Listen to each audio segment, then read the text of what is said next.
Thank you.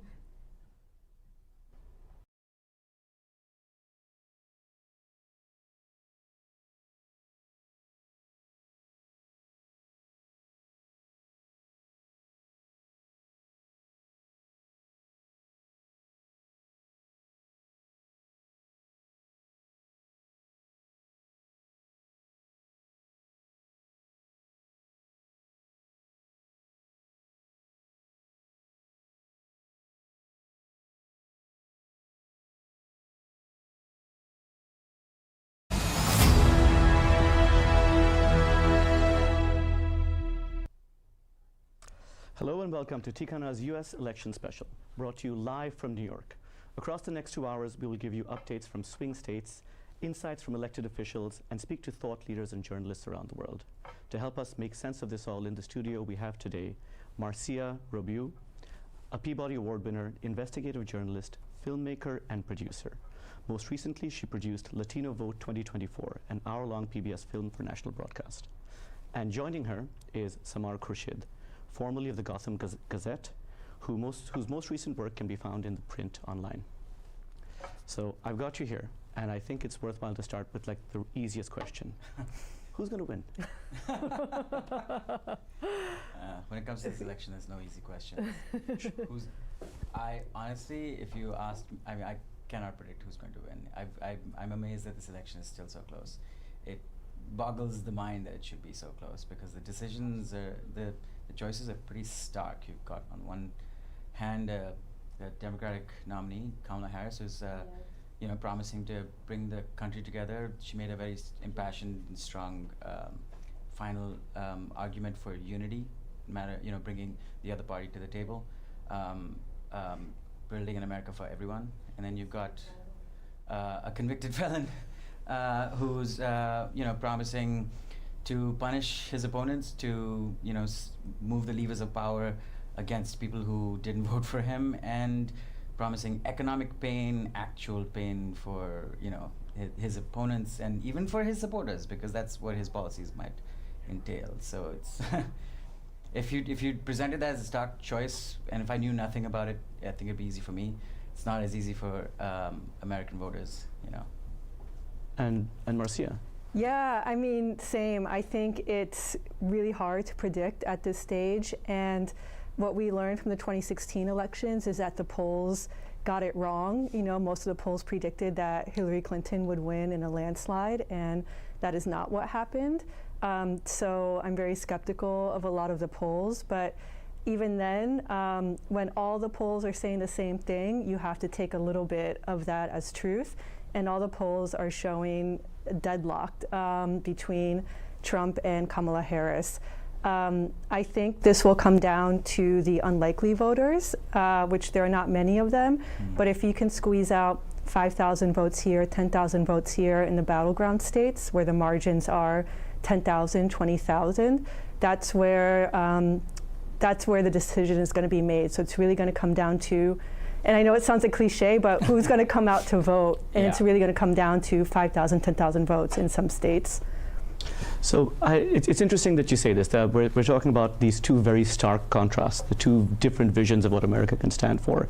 And yet the polling offers us a very interesting snapshot. And Nate Silver wrote an op-ed in the New York Times last week where he actually, I'm going to summarize, but the basic point, he spent 900 words not saying much. And then he got to a certain point where he basically said, this election could either be a landslide for either candidate or the closest election we've ever had. How does that make sense to the both of you? A landslide for either candidate or the closest we've ever had. What's happening for that to be the case over here? Please, go ahead. Please. Oh, I mean, as Marsha said, in 2016, everyone polled for a Hillary Clinton landslide, and there was the narrative of the silent Trump voter, the person who didn't want to, the people who wouldn't tell pollsters that they wanted to vote for Trump, because of, I guess, what they feared, the social consequences or the other repercussions that might involve, proclaiming yourself an outright Trump voter.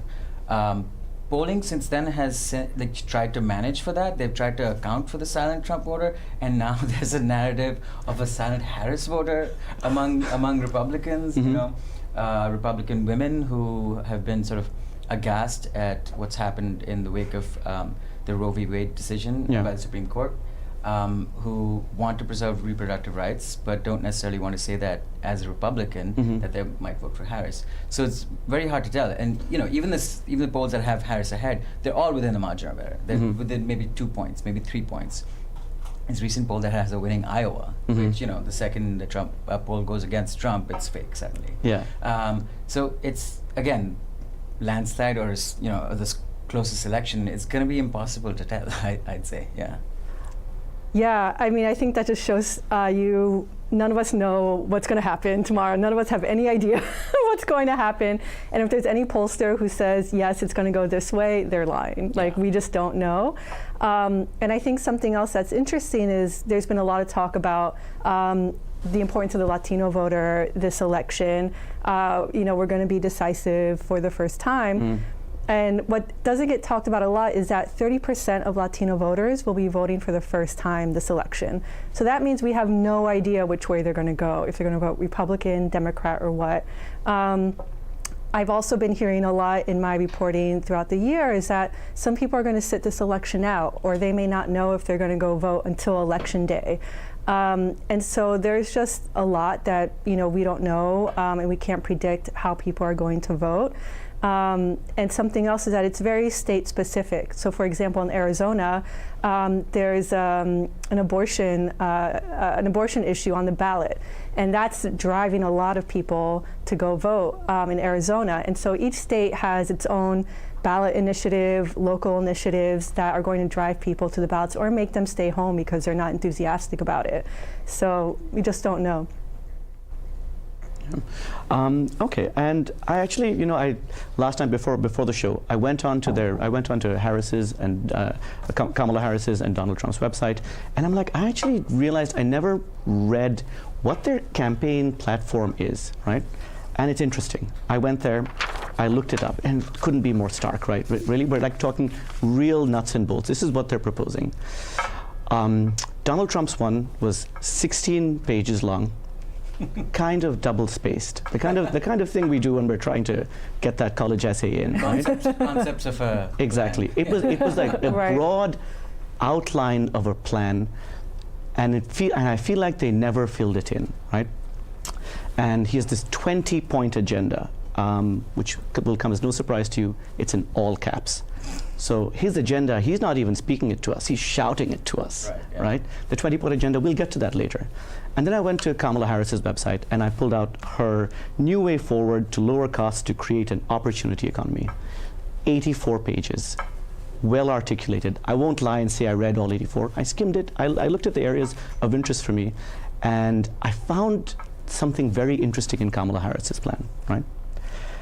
84 pages of this plan, and I read Trump's name all over her document that is supposed to represent her ideas and her views. And then I did a quick check.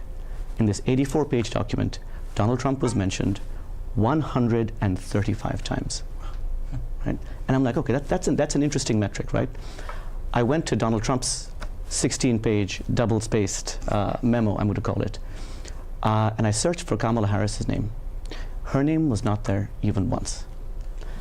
And I find this very interesting that the Democratic narrative is put forward in this very overt, in-your-face way, that it is against Trump, rather than clearly articulating to voters what they get by voting for a Democrat.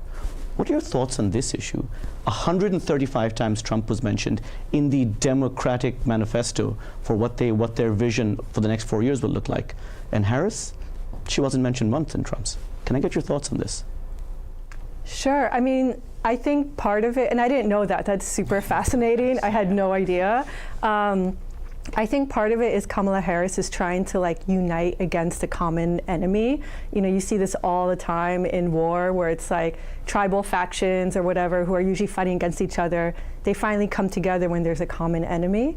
And so maybe this is one way Kamala Harris is trying to bring together like a multiracial, multi-ethnic coalition, bring back working class folks who've had grievances against the common enemy. I don't know if that would work, honestly, because one of the main criticisms of Kamala Harris is that, what is she going to do? What exactly are her policies when it comes to the economy, to immigration, to all of these things, to healthcare, which I think is very warranted criticism. And what I've heard from a lot of voters of color who are Trump supporters is that Kamala Harris and the Democratic Party doesn't address their economic grievances. Like, how will life get better for them? Because she's, always talking about Donald Trump and how the state of democracy is at risk during this election, which might be abstract for a lot of folks in the U.S. who are working multiple jobs trying to get by.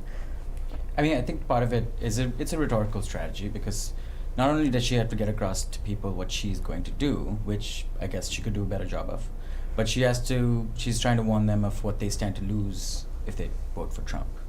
She has promised, while Trump is out there saying, I'm going to put a 20% tariff on everything, which is going to instantly be a disaster for the economy. It's going to raise prices for the people at the lowest strata of the economy. Mm-hmm. It's going to make it harder to afford groceries. It's going to be hard to buy anything. And Kamala Harris out here saying, I'm going to expand the child tax credit, put more money back in the pockets of families. I'm going to increase taxes on corporations, make them pay their fair share, which instantly is going to boost revenue, while lowering taxes for the middle class and the low and upper and below. So while she has to make sure that she's telling people, I'm going to lower your taxes, increase taxes on corporations, she has to also, I guess this is what her argument, I'm sure this is what people would say, is she has to warn people that if Trump comes to power, he's going to give tax breaks to his billionaire buddies like Elon Musk, while just making life much, much harder for people like the fringes and people who, are working hand to mouth or working 2 jobs to afford to feed their family. It's interesting that, Marcia, that you spoke about her building this multi-ethnic and racial kind of like trying to put together a group like that. Like, we are speaking to many of our audience are in Bangladesh, and a lot of Bangladeshi Americans, I feel like their concerns and their worries about what will happen in this election move beyond just the policies that will affect them this time. We'll get to it later, but I think a lot of these worries are regarding foreign policy. There's an elephant in the room that, like, we'll get to it later. But have you noticed in your reporting around the country that sometimes the biggest issues for them, for these ethnic minorities, for these groups, is actually not something that affects them directly, but maybe in relation to any of the candidates' international platforms, their ideas? Absolutely. I mean, my focus the past year has been on Latino voters. And what I did find that, again, hasn't gotten a lot of attention is the level of solidarity between the Latino community here in the US and Palestinians in Gaza. Latino students on college campuses have played a pivotal role in building this like multi-ethnic racial coalition in support of Palestinians. 40% of Latino voters stand in solidarity with Palestinians, and even more so have been calling for a ceasefire and say that the U.S. government is too cozy and too supportive of Israel. And so I think Latino voters, many of us are indigenous. We have either direct experience or generational experience with our land being taken, with corporate, interest in our homelands. And so there's a natural affinity there. And so I've met particularly younger Latino voters who say they're going to withhold their vote until they see one candidate really step up in support of Palestinians. So I've heard that quite a lot in my reporting. Anything for you to add? I mean, I haven't focused on this as much. Yeah.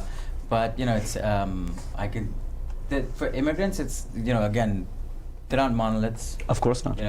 Indian Americans tend to lean towards Kamala Harris because part of it's identity, part of it is because a lot of it's Indian Americans tend to be more democratic in general, but a lot of them are now have sort of Hindu Americans in particular have been drifting towards Trump, because of his emphasis on lower taxes for businesses, lower tax, deregulation, but also his bombastic statements about, defending Hindus against, both in America, against anti-Hindu bias, and that's sort of a bit of a dog whistle against, towards anti-Muslim sentiment.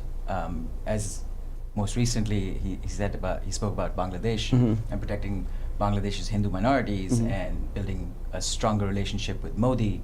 That's what everyone sees as him saying, I'm going to punish Muslims. That's why he's got this bonhomie with Prime Minister Modi of India. Yeah. I'm going to zoom back a little bit. Yeah. We went down this road. If I were to, both of you have done reporting, and I'm not sure if it's been on the, I know, Marcy, it's been on the ground, but you've got your ear to the ground as well. If you were to say broadly, what are the 3 biggest pressure points for the voters this time? Do you have an idea? I mean, take a minute. Do you think you'd know what those would be? Inflation has been a big one. I mean, just economics, just kitchen table issues, trying to afford the groceries. And that's been a very complicated one because, the president isn't immediately able to control inflation. That's the broader economic factors that play into it. But he's ultimately the one getting the blame for it. The president doesn't control immigration, but the president can can set their own narrative. And I do believe across the board, the Democrats, the Democratic Party, have not set the narrative well. And I feel like to kind of on immigration as well. On immigration as well. So it's like to have the bully pulpit and not use it. Yeah. That strikes me as strange in this scenario. And I feel like that has, as both of you are telling me from your understanding, from going out meeting people on the ground, that has really affected how people perceive this election. Forget what they want from the election, but even the perception of the election. Yeah. Oh, please, I'll let you take this one. No, I was just going to say the conversation around immigration this election cycle is always very toxic and has become like nuclear, I feel like, in this past election cycle. I mean, we had Donald Trump talking about Haitian immigrants eating dogs in Springfield, Ohio, which obviously was not true, but that went viral. We've had Trump rallies where people are holding mass deportation signs, which has been incredibly harmful.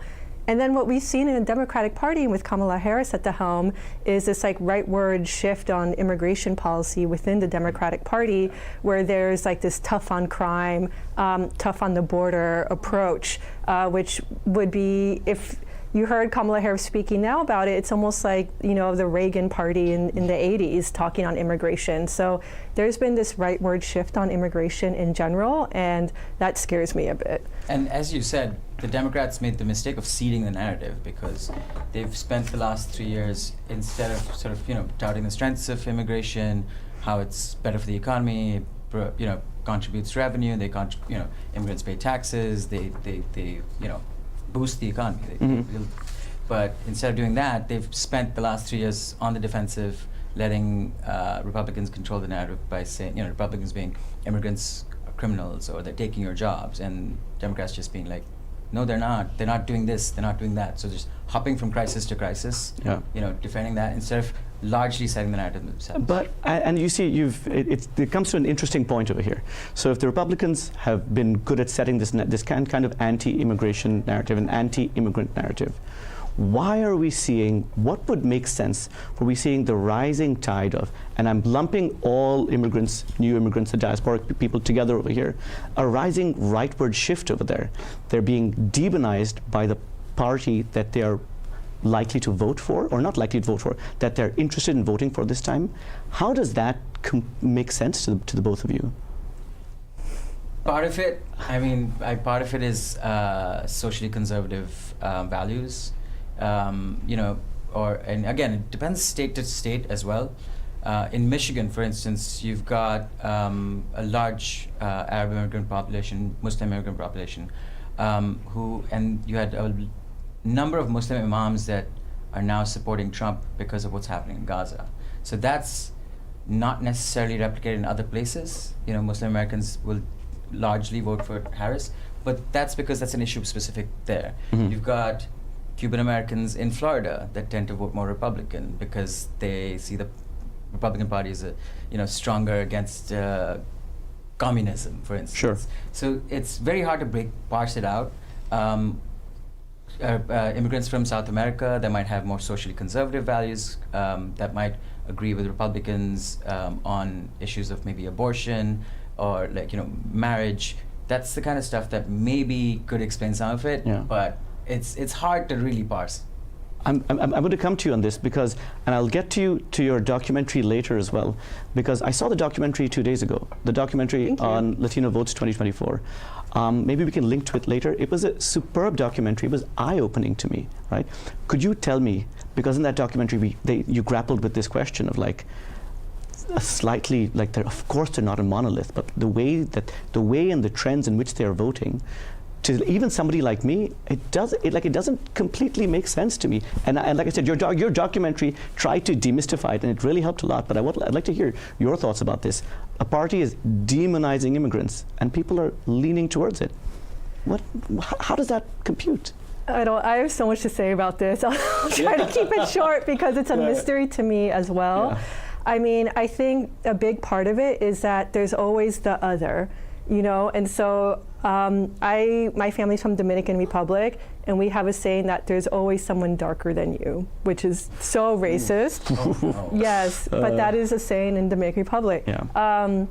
And I think that a lot of, I know we can't group them all together, but a lot of Latino immigrants, when they hear this toxic narrative about criminals crossing the border and murdering people and all this, they always think, oh, that's them. They're not talking about me because I came here legally or I'm XYZ. There are other immigrants who are coming here and causing this havoc, this chaos, and I don't want to be affiliated with them. I'm American.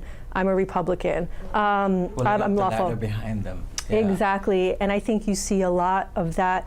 I know the Latino community better, but you see a lot of that in the Latino community where you're talking about the other, you're not talking about yourself. And also a lot of the countries that Latino immigrants come from, there is this toxic strain of immigrant hatred. Speaking of my own country, Dominican Republic, there's so much division between Dominicans and Haitians. And the Dominican president right now is using the same language as Trump and deporting. He just set an order to deport at least 10,000 Haitian immigrants a week in the Dominican Republic. This was in the past few weeks. And so we come from a lot of countries where a lot of this toxic narrative exists, so it's nothing new to us. And now we're gonna zoom out for a little bit. We have somebody reporting from the ground who's going to join us. Do we have him here?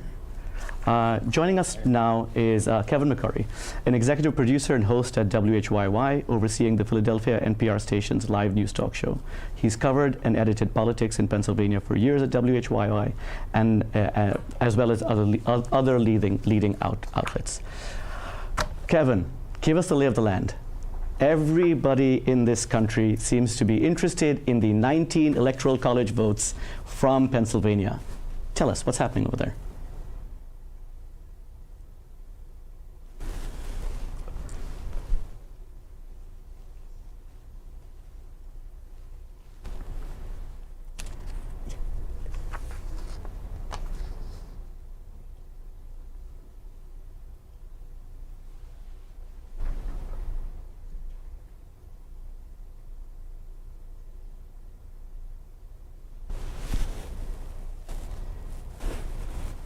Barrage of advertisements and getting push notifications and text messages, and it just feels like you can't escape this election no matter where you go. Clearly the campaigns think that Pennsylvania is a path for, a crucial keystone for their victory.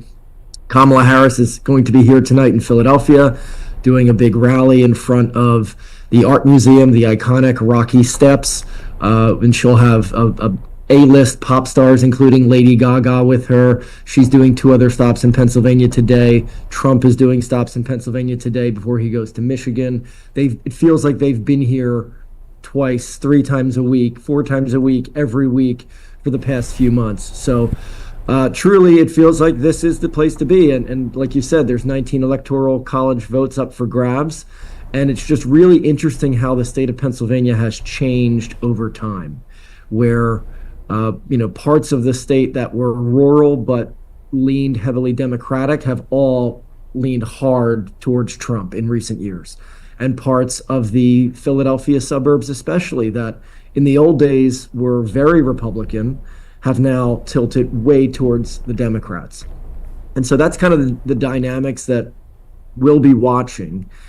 Does Trump have a path to win Pennsylvania by peeling off some of those votes that Biden got in 2020 in the suburbs, and peeling off some of those urban men who, at least the reporting shows, have been disaffected lately with the Democratic Party?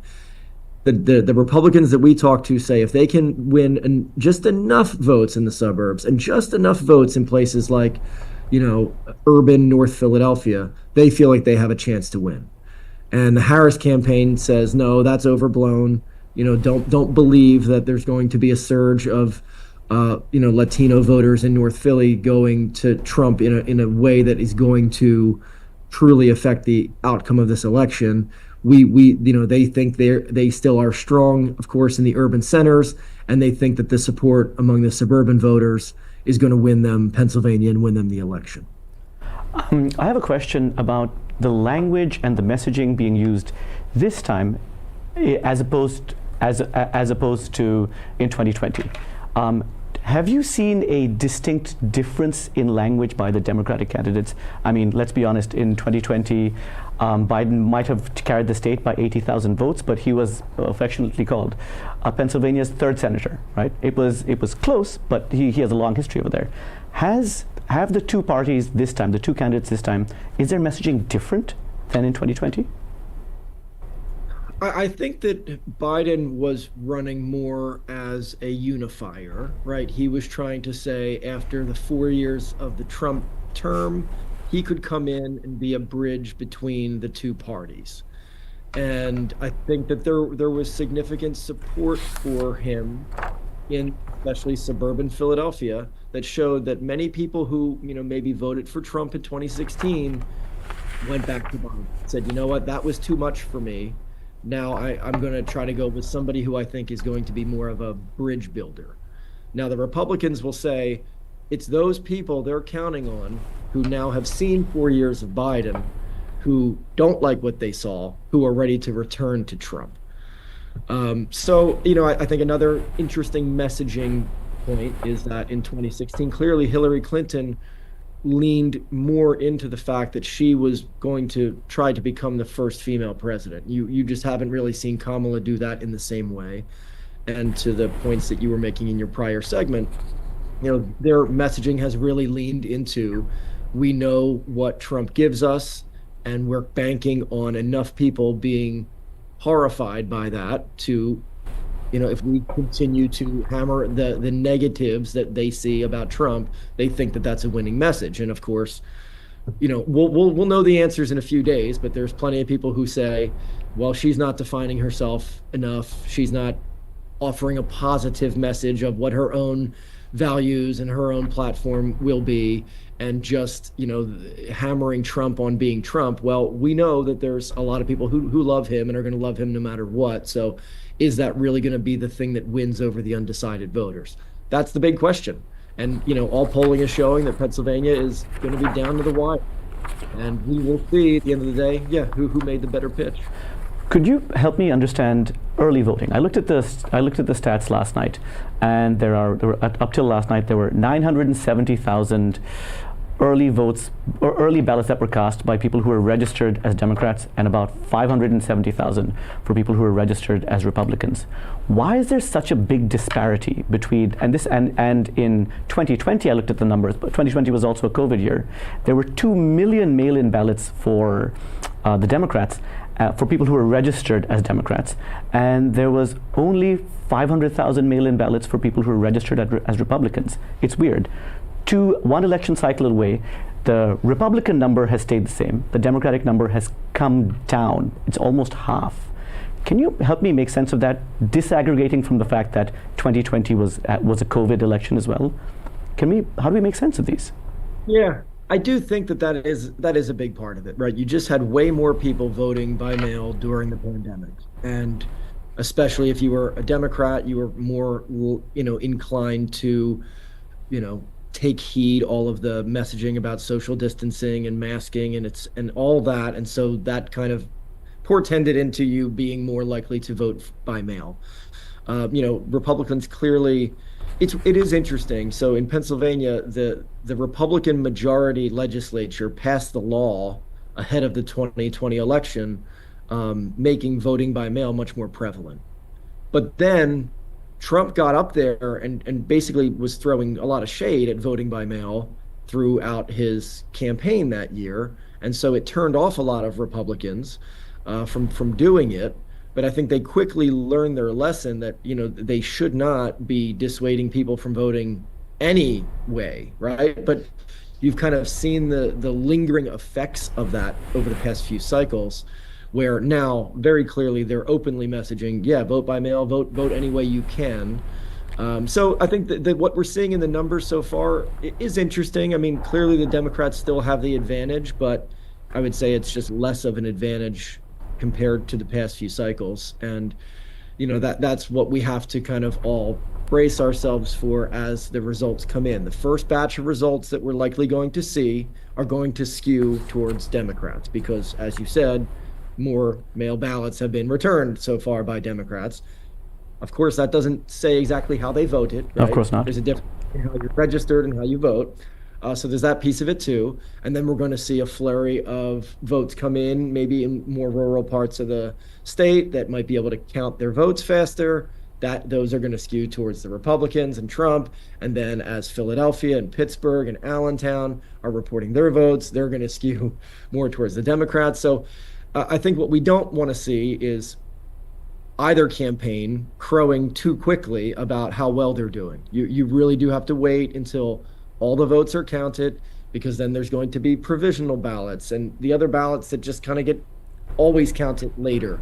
And depending on how tight this thing is and how close this thing is, there could be a lot of room for misinformation and early speculation. That's what happened last time. And we had a situation where, commissioners who oversee elections in a nonpartisan way are getting death threats and are getting all this pressure. And luckily last time in 2020, the system withstood all of that. And hopefully it will again this year. You say hopefully it will again this year. What am I to make of that statement? But I'll move on from my worries that you expressed over here. But I wanted to end with one question, right? So this year, this is up till 4 days ago, 100,000 new voters already cast their ballots in Pennsylvania. Who are these new voters? And will it be these new voters that decide the election, or old voters who will be flipped? This is our final question. It's a great point. I mean, there's always new, younger voters who come in, and usually those do lean towards the Democrats. But I think the gender gap is potentially going to be a big narrative in this election, right? And there has been significant trends in polling that are showing women going for Harris, men going for Trump. And just at margins that even among the younger cohort and the new voter cohort, have raised some alarms for Democrats. So we had an event recently, and we had a Democratic county commissioner on, and she talked about how she's talking to younger voters, and she talked to a few white men, for instance, who felt like they had been kind of othered in the Democratic Party. That was there still room for them in the Democratic Party? And she tried to assure them that yes, there is. Trump clearly has been leaning into the idea that if being macho and aggressive is a Trumpian quality, and that men should support that. Now, of course, young men have historically been the hardest to get to commit to vote. So that I think that is something that we'll see in the results, and that we'll be analyzing, is if indeed Trump is able to win Pennsylvania and flip the state red and potentially win the election, where in the margins did that happen? Was it those younger white men who came out for him? Was it Latino and Black voters who have become disaffected with the Democratic Party? Was it people in the suburbs who voted for Biden but then didn't like what they saw in the Biden years, or some combination of that? Or does Harris win and all of those narratives fall away?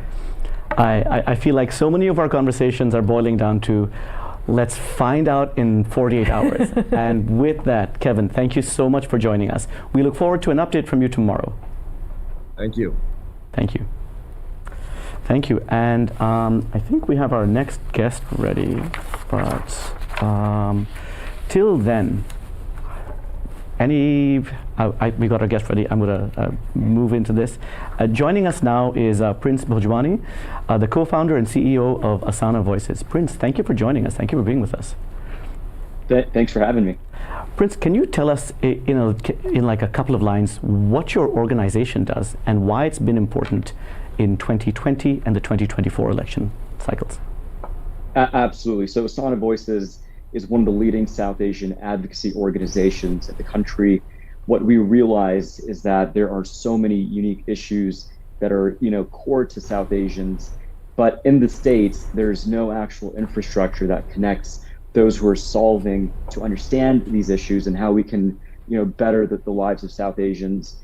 And there's no connection with, everyone from the White House to Congress to federal agencies. So we're actually building a living, breathing ecosystem that connects the problem solvers for South Asians with all the institutional stakeholders that can drive change. We're actually one of the ones that helped pass or bring the South Asian Heart Health Awareness and Research Act out to the floor of Congress a year ago. Thank you so much. And I guess I'm going to start with a question which has been on the top of my mind for a long time. For the first time in the history of the United States, we have a major party's presidential candidate of South Asian descent. And I'm going to ask a simple question. Does that mean this candidate immediately has all the South Asian votes? It's a really good question. I mean, what we should do is look back because, she was on the ticket in 2020, right? And so when you look back and you see, well, how did the South Asian community turn out in 2020? Well, you had the highest ever voter turnout for South Asians.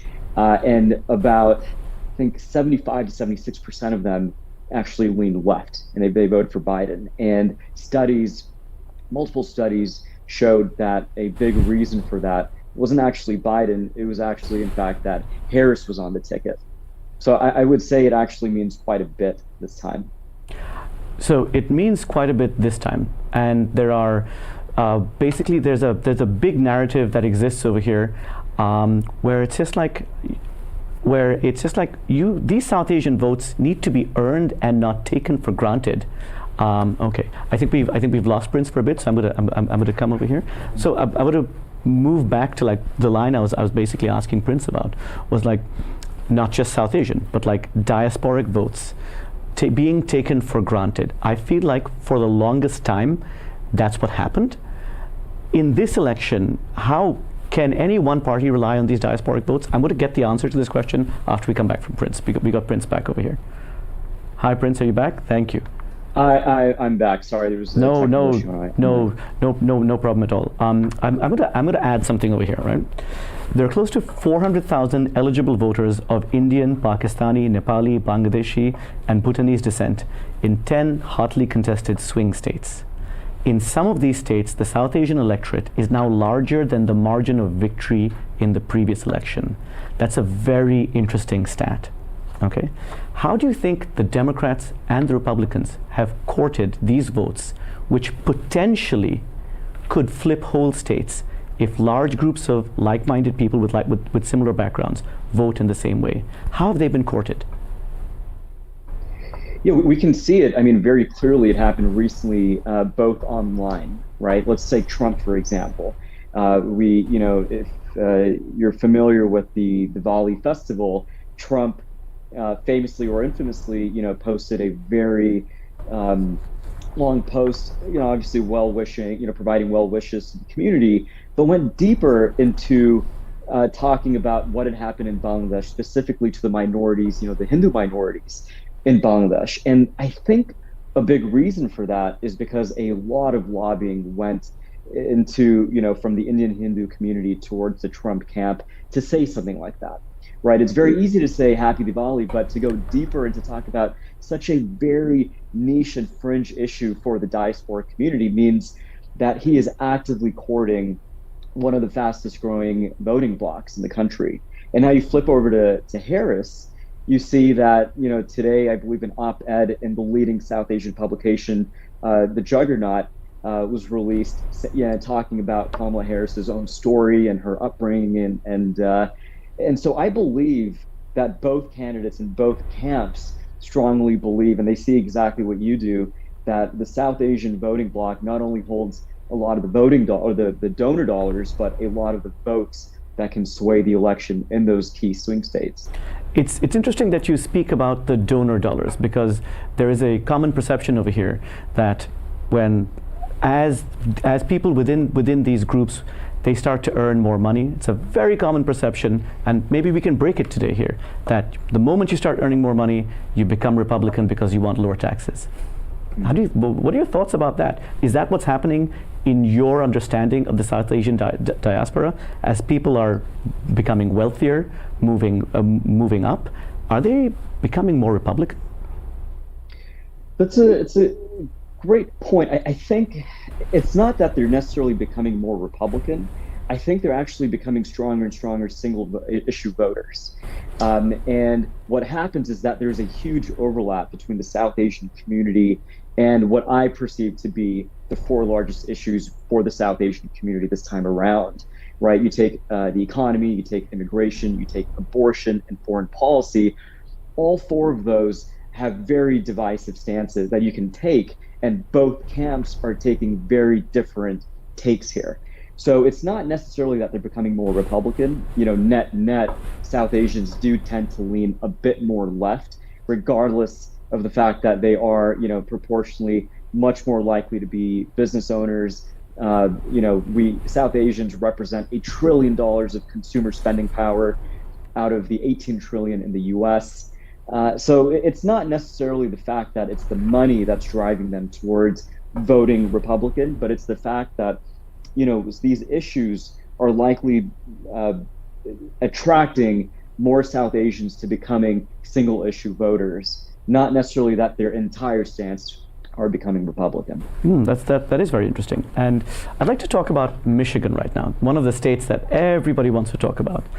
There is a growing fear that if Kamala Harris was to lose Michigan, and if she were to lose it by a slim margin of votes, that communities like South Asians, South Asian Americans, and Americans of Middle Eastern descent could be used as the scapegoats for that loss.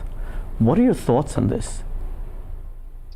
Yeah, I mean, the harsh truth is that it is a very likely chance for that. And I will say South Asians, obviously, they will be voting with the context of they've seen what a Trump presidency looks like. Mm-hmm. They've seen that, hate crimes did rival 9/11 figures during a Trump presidency. And so the fact that they will be used as a scapegoat, does have a lot of weight, because a lot of folks would say, hey, if you and your community have faced these sorts of hate crimes in the past, why haven't you turned the other way and vote, along the lines of, the Harris campaign? So I do think that's actually there's a strong chance that we're going to see some sort of language like that against the South Asian community. And is there a way to combat that? I mean, we've gone into the realms of not of fantasy, of possibility, but is there a way that South Asians can combat that narrative, even today, the day before the election, that if Michigan were to go, don't blame it on South Asians, don't blame it on Americans of Middle Eastern descent? Is there a way to, do you think there's a way to combat that narrative? Look, I think the only way to combat such a narrative is to really remind the rest of the American voter bloc is going to be reminded that truly the biggest winner this time around wasn't necessarily either candidate, whether it's Trump or Harris. I actually do believe it's a South Asian voter bloc, right? You had multiple participants in the election that can trace their roots to South Asian descent. You've got a huge swell of South Asian voters who are coming on to, to knock on doors and hit the polls, and their dollars are being courted. So the only way I think the South Asian community that can actually go out and combat such a thing is to really remind everyone that within a few decades, the South Asian voter bloc has become a dominant force in mainstream American politics. Prince Bhojwani, thank you so much for joining us. You've given us a lot to think about over here. Thank you. Absolutely. So we had 2 interviews back to back. I'll get to Prince in a bit. Pennsylvania, 19 electoral college votes. And everybody seems to be saying the same thing. Hey, we'll vote tomorrow, we'll find out the following day. Help me understand this. This can't be the case for 7 states. And what I've been told, I think I've looked at all of the different pathways, and people have done this as well. It's not just me alone. I'm of the opinion that whoever wins Pennsylvania carries the election. I think however other pieces fall, the winner of Pennsylvania wins the election. What are your thoughts on that? I think that's been a very fascinating switch we've seen in 2024 is just the importance of Pennsylvania in this election. And you're right, everything I've been reading is that whoever gets Pennsylvania will likely get the White House. And what's interesting to me is that we have over 500,000 registered Latino voters in Pennsylvania, many of them Puerto Rican. And Puerto Ricans are usually the Democrats, the most left of all Latinos in the United States. And before it was Florida and like the Cubans in Miami that really had a lot of political clout in the presidential elections, because since 1980, Republicans really needed Cubans in Florida to win the White House. That's changed, and as you had mentioned, they tend to be Republican, and they've really doubled down on Trump in the past year, where 68%, I think, of Cubans in Florida will be voting for Trump, which is like the highest, the high watermark for Cuban support for Donald Trump. But Florida is not as important as it once was. It's now Pennsylvania, and all eyes are on how Latinos and Puerto Ricans in Pennsylvania are going to vote. And to me, that has been a really fascinating trend in the past few years. After you. Oh, I was going to say, and I think the biggest sort of own goal for the Trump campaign might be the rally where, there's a tasteless joke by a comedian might cost Donald Trump the election. I'm trying to save that for the second hour of our show, but we will definitely get into that. And then following up Pennsylvania, of which I guess we will find out, I guess, tomorrow. Kevin will give us a little view of the ground, talk about, let's say, beyond just early voting, people are standing in line, what their hopes, dreams, aspirations for this election are. Prince Bhojwani, he raised some interesting points, right, about the South Asian block of votes, right? And like I said, we're doing a little bit of what we shouldn't do. We're flattening them by talking about South Asians altogether. But for the purpose of this conversation, let's do that. The South Asian vote veers largely left, and I know the Pew Research Center said that as well. It does not seem to feel that way. And I'm talking about a perception over here. Samar, could you help me out with this? I know the research says they veer left. The research, the voting histories, they all tell you they veer left, but it's not that has that has softened under Trump. Now, so for instance, Indian Americans, they have the highest median income of any minority group in America, even higher than sort of like native-born Americans. And so, Indian Americans tend to be wealthier because of immigration policy that, encouraged highly educated immigrants from India to settle in America. Mm-hmm. And also sort of the natural filter of people with more resources tend to be the ones that settle here. So Indian Americans have tended to be richer, but that doesn't mean always that they've been, as you said, you make more money, you become more Republican. That hasn't happened. But under Trump, a bit of the sort of cultural attitudes have sort of switched or slowly sort of gone towards the Republican side, because Trump's very assiduously tried to court Hindu Americans, especially because they they're among the most successful and make up the larger part of Indian Americans, naturally, because they're also the largest majority, the big majority in India. Trump has gone out of his way to, when to court Prime Minister Modi of India. He had a big Howdy Modi event in Texas. Then he went to India and they did the Namaste Trump event, and that sort of camaraderie for two strong men who love each other. And that's this slight criticism on the other side that Harris, that she is very proud of her Indian American heritage, but there's a slight criticism that she has not championed it as much as she should. That she's now Trump tried to use that against her in sort of the most vile manner possible, questioning her identity, saying that she's suddenly become black. She didn't used to be. And J.D. Vance also made that same argument. I don't know how, considering he's married to an Indian American. His children are mixed race. They try to question Kamala Harris's mixed race identity.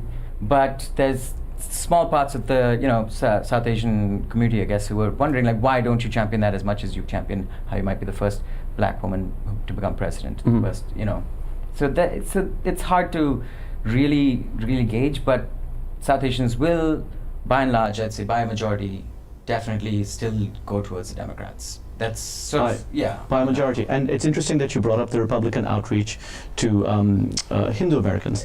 Marcia, could you help me understand, has there been any kind of faith-based outreach to groups of Latino voters?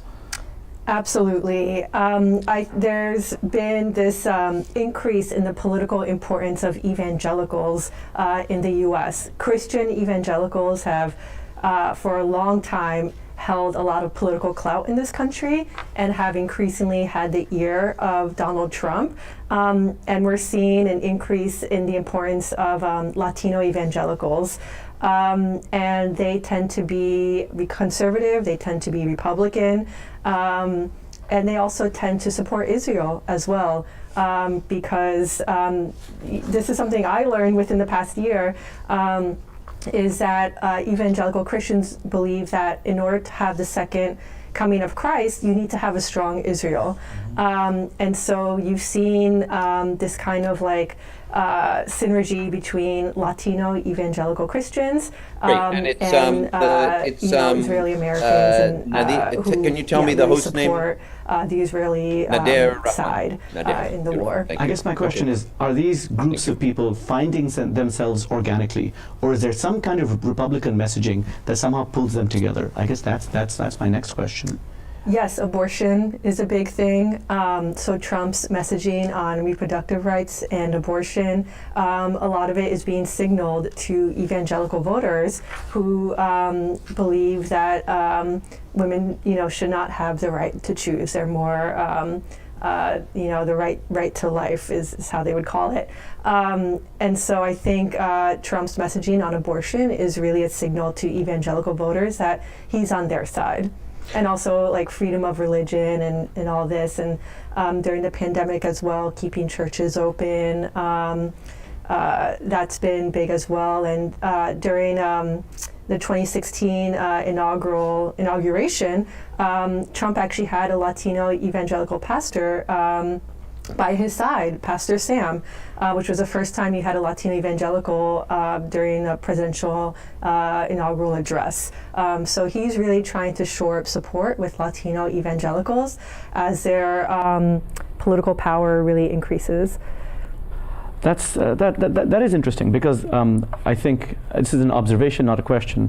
For him individually, and for the party, the Republican Party and their conservative values, I understand they reach out to like faith-based values and faith-based voters.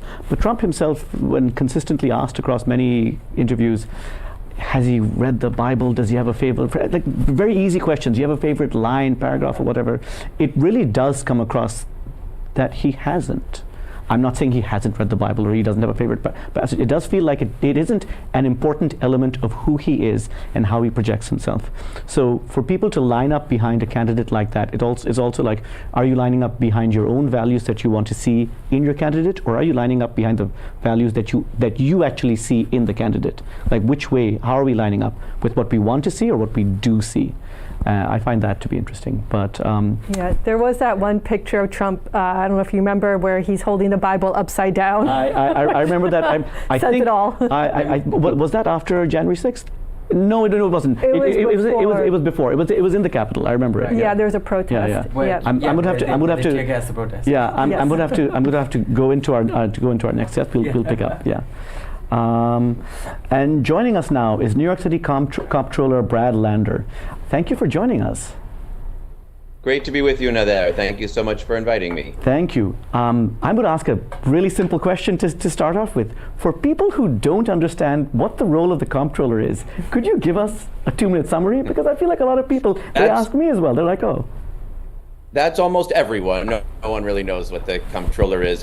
For my Halloween costume, I went as a video game controller with a sign.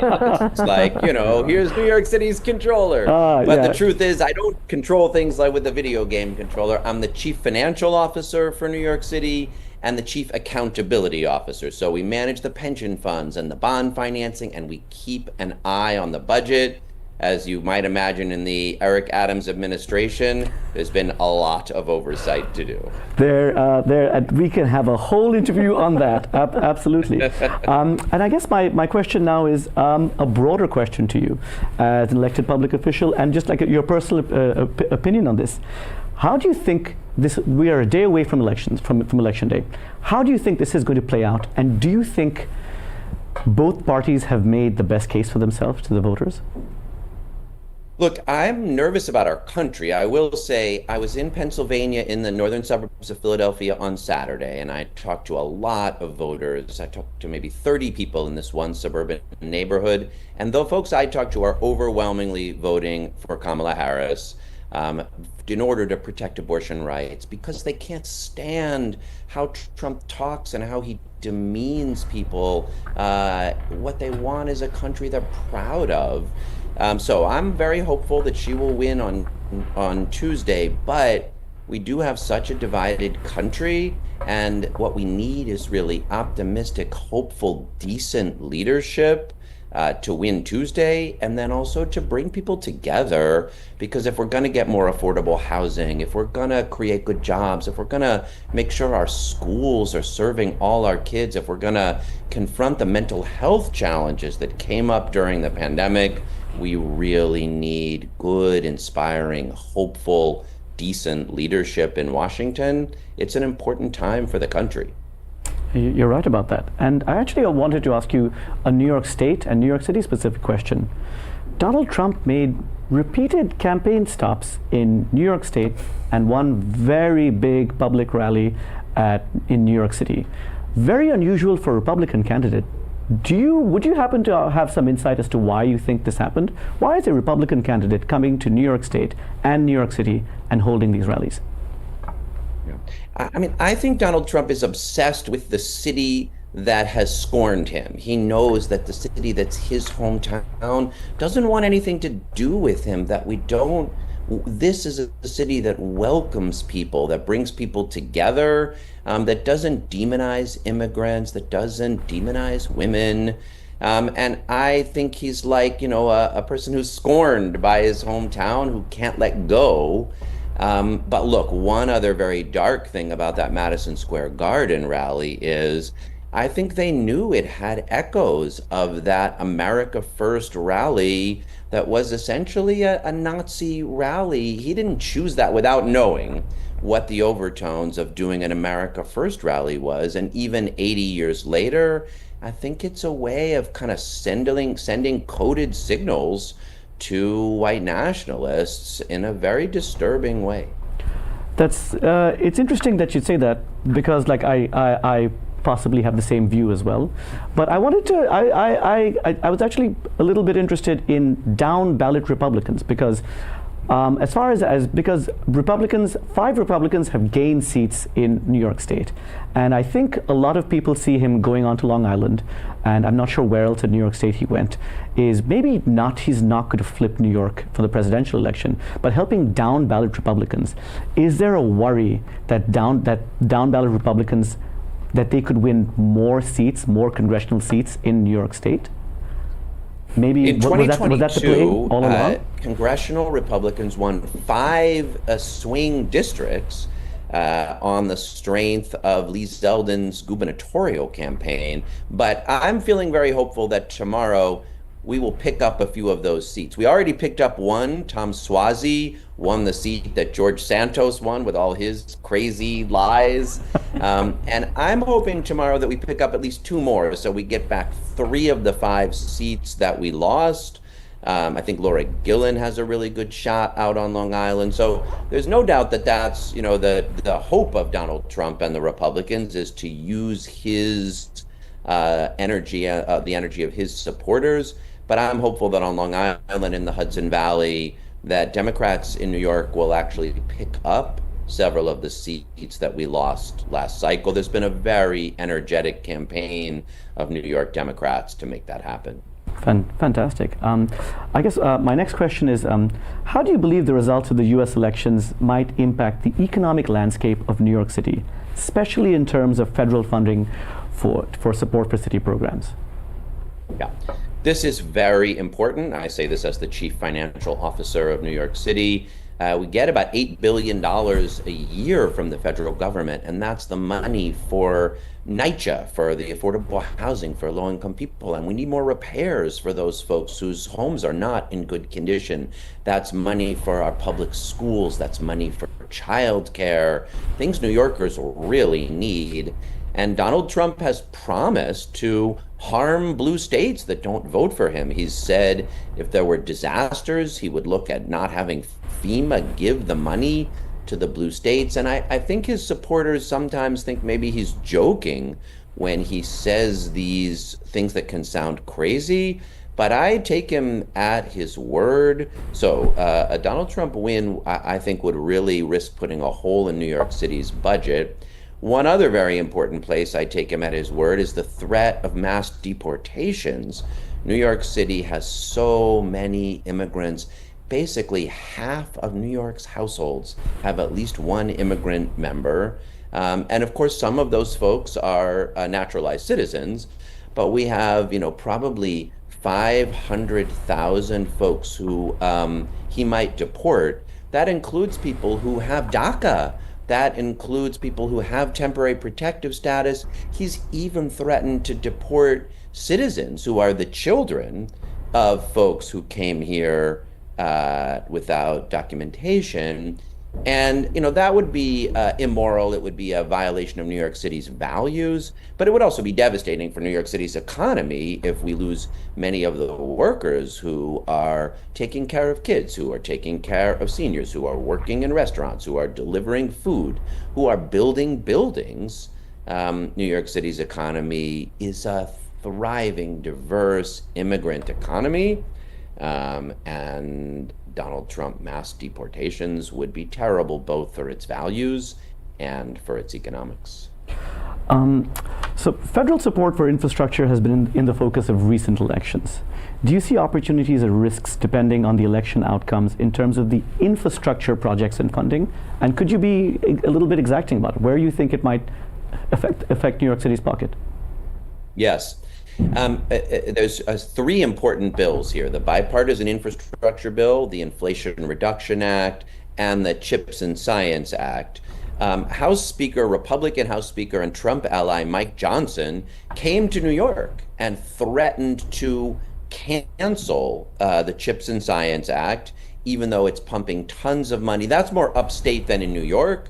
The Chips and Science Act is giving resources in Syracuse and upstate, but billions of dollars. The Inflation Reduction Act is a lot of money that we're getting for New York City. Some of that for renewable energy projects, solar and offshore wind and electric vehicles, but much of it also for basic infrastructure. And if they were to cancel the Inflation Reduction Act, the Chips and Science Act, and I don't know whether they would go after the bipartisan infrastructure bill. That one they haven't talked about as much. But New York City could lose billions of dollars for investment in infrastructure, renewable energy, economic development, and yes, even the basics like roads and bridges. Comptroller Lander, I'm going to end with a slightly trickier question. You've spoken about investigations into Mayor Adams, and you are running for mayor yourself next year. Could that be viewed as a conflict of interest with those investigations coming out of your office? Well, that's the job of my office, is to investigate the mayor. The New York City Charter assigns the controller the responsibility to look into contracts and look into procurement. And I think people are quite clear. They want people looking more into these no-bid emergency contracts that seem in many cases to have gone to cronies of the Adams administration. And the reason people want a new mayor is we need a mayor that's trustworthy, that isn't letting his friends give out no-bid contracts from the police department or the schools. So no, I that's my job. I'm going to keep doing it. And the reason we need a new mayor is that when we do investigate, it shows a lot of things that are not the best uses of our money. People want a safer, more affordable, more livable, and better run city, and they know we need to use every taxpayer dollar wisely to get there. Comptroller Lander, thank you so much for your time, and we look forward to hearing from you again and to hear more. Thank you, Nadir. If I could just very quickly, I want to express my condolences on Mohammed Nizam, the Bangladeshi journalist who I know was killed in Lebanon by an Israeli airstrike yesterday. And I heard that was the first Bangladeshi journalist killed in the conflict, and there have been way too many people killed in the conflict in all parts of it. But my heart goes out to him and his family and the Bangladeshi community. We need that war to end so that families can go back and rebuild in Gaza and in Lebanon, so that the Israeli hostages will come home, and so journalists like Mohammed will be safe. So you have my thoughts and condolences. Thank you so much for that. And Comptroller Lander, when we have you on air, I'm going to say I'd love to have you back again to talk more about your mayoral candidacy sometime in the future. Thank you. I look very forward to it. Thanks for your election coverage. Everybody go out and vote tomorrow. Thank you. So there you go. I think for a lot of people, we learned what the comptroller actually does. Let's call this civic journalism over here. Yeah. Interesting, right? So the comptroller speaks about, and I think this is where I might disagree with the comptroller, right? I think Donald Trump campaigning through what's a famous phrase they say? They say every presidential campaign, whether it's Democrat or Republican, has to go to the Upper East Side. That's where all the money is, right? This entire country, every presidential campaign will eventually go to the Upper East Side, right? But that isn't so much a factor for him. But I do think going on to Long Island, I do think going into the Hudson Valley, I do think basically having so many campaign stops over here is a way for Donald Trump to help down ballot Republicans, and maybe those seats will be flipped, but you can't take away the fact that such a popular presidential candidate came to a state where he's profoundly unpopular in large parts of it, and is willing to do that, because the common perception about Donald Trump is he's selfish, he only thinks about himself. It's a very common perception, easily backed up by his actions. But when he came out here trying to help down ballot Republicans, I think it maybe galvanized the party as well to be like, hey, he's campaigning in New York. Maybe anything is possible if we swing a couple of more seats over there. Yeah. I mean, let's not forget, no matter who wins the presidency, the House and Senate are going to be just as important to achieving whatever agenda they want to achieve, because the Senate, the Democrats have a razor thin margin and are at risk in a lot of competitive seats. The House, the Republicans have it, and if, for instance, if Kamala Harris wins and the House is still in Republican hands and the Senate is in Democrat hands, then she has maybe a slight chance of getting some watered down bipartisan legislation through. If the Senate flips to Republicans, nothing is going to happen. Her agenda is going to be stymied until at least the midterms, and then we'll see what happens. If Trump wins, Republicans have Congress, then we're about to see, nothing just stopping him from putting through even the most extreme parts of his agenda. And I will say that, it goes without saying that Trump has been running a very non-traditional campaign. He barely has any money in his war chest. Kamala Harris has outraised him, outfunded him by far. I'm not sure that matters, though, because his campaign strategy has been to have these viral moments. And I think a big part of that is saying that New York State is all of a sudden a battleground state, which, we all know that it's not. But still, like I live in the Bronx, which is traditionally Democratic, very much people of color. I've had Trump caravans go past my apartment in the past week, blood-stained salsa, like a Trump salsa. Yeah. I was near, there's a very big Little Yemen in the Bronx, and I was there yesterday, and there was another Trump caravan going through. And so I think he's trying to have these viral moments to say, hey, people do support me here, even if they don't. And trying to at least get that messaging across. Will it have any effect? I don't know, but it's a cheap way for him to get the word out about his campaign in New York State. And he's also sort of, given up some of the ground game responsibilities to outside parties. It's very unorthodox. Elon Musk is in Pennsylvania trying to run the ground game for the Republicans, which is freeing up Trump to use his money on ads and other places, but also, probably not the smartest way to do it. If you've seen the news reports about how it's going, but what they've been doing with canvassing, it's not working as all well-oiled machinery, political machinery does it. But that it's strange, and we don't know how it's going to play out. We keep coming back to that. But like, I was actually interested to hear about these about the mini Trump rallies, like in the Bronx.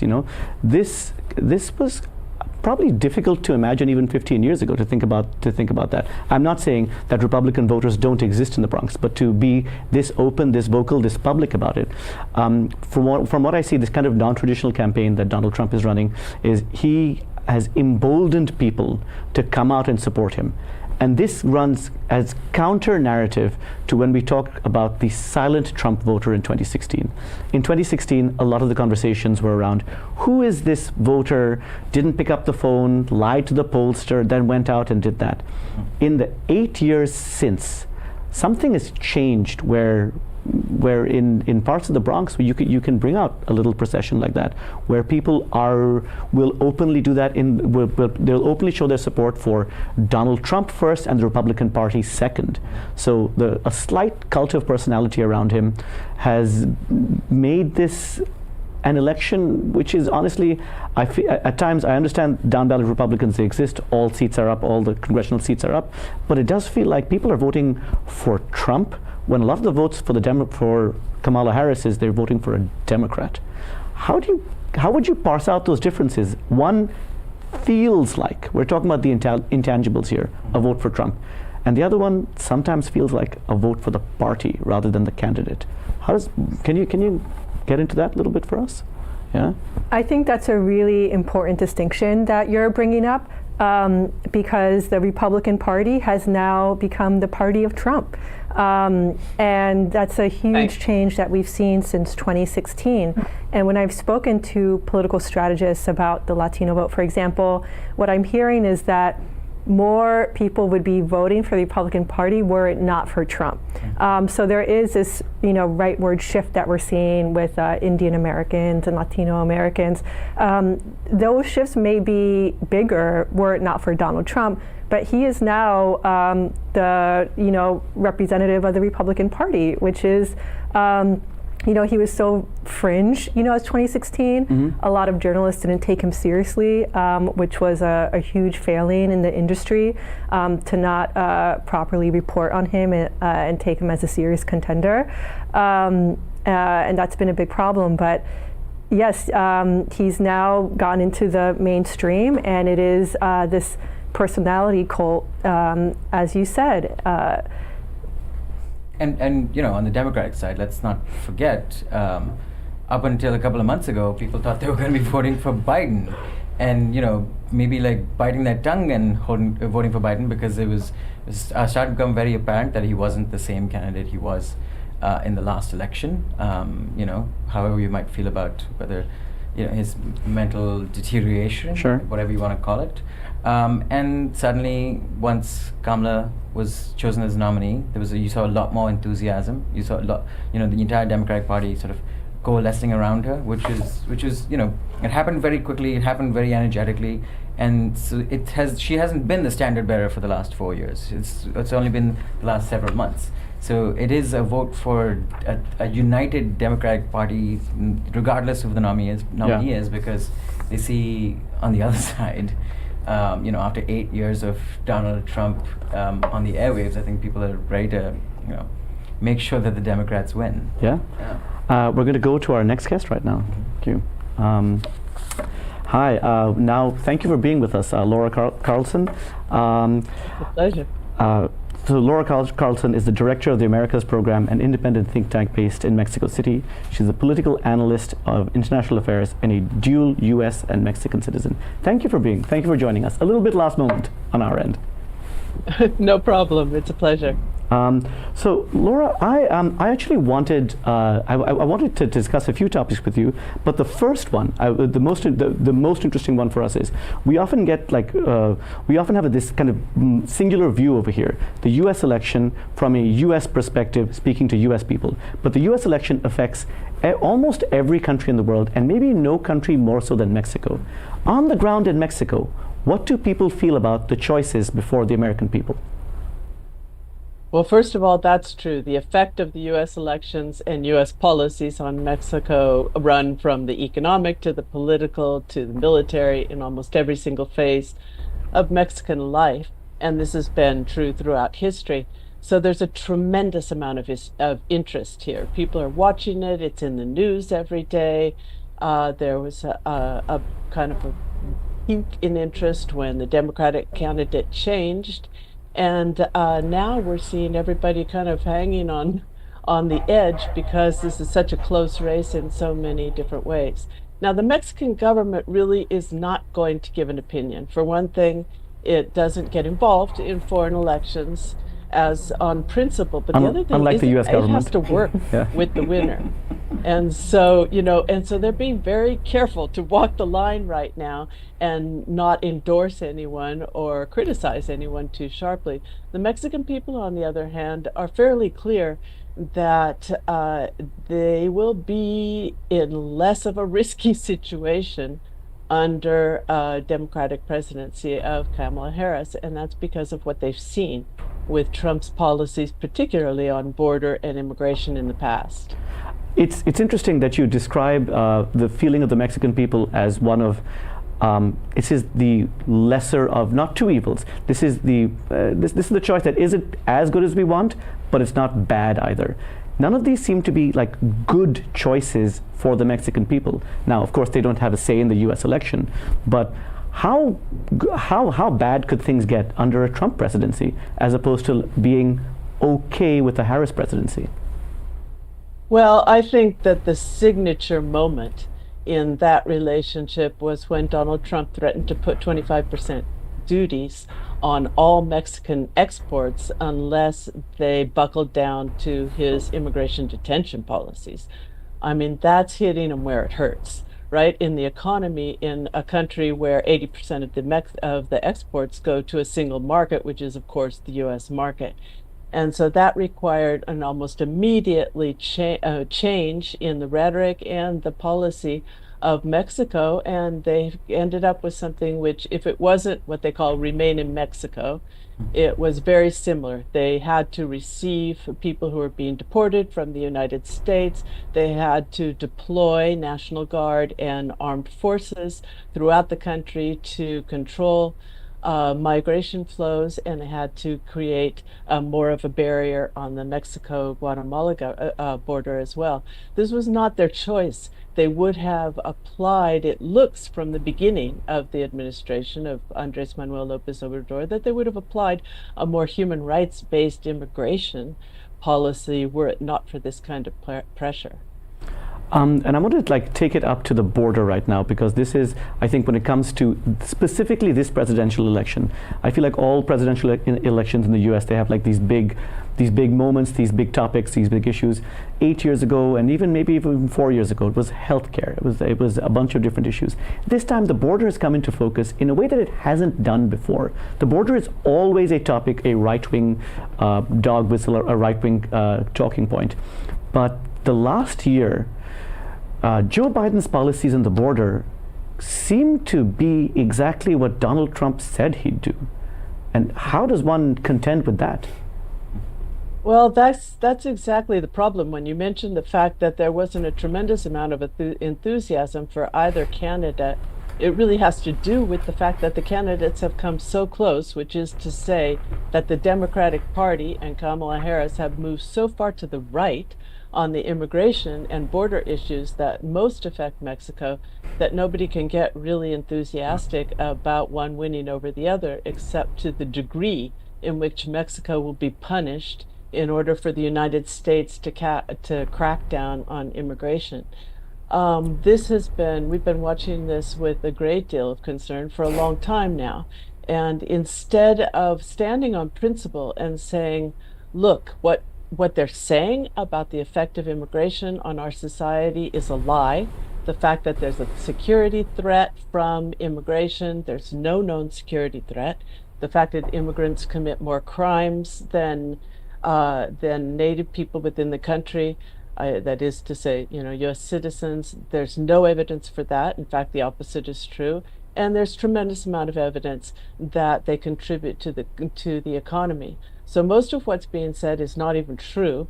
And yet the Democratic Party, instead of facing that head on and saying we're taking a different track on immigration because this is a false reading of reality and of what's good for our country, has decided to be pushed to the right on the issue.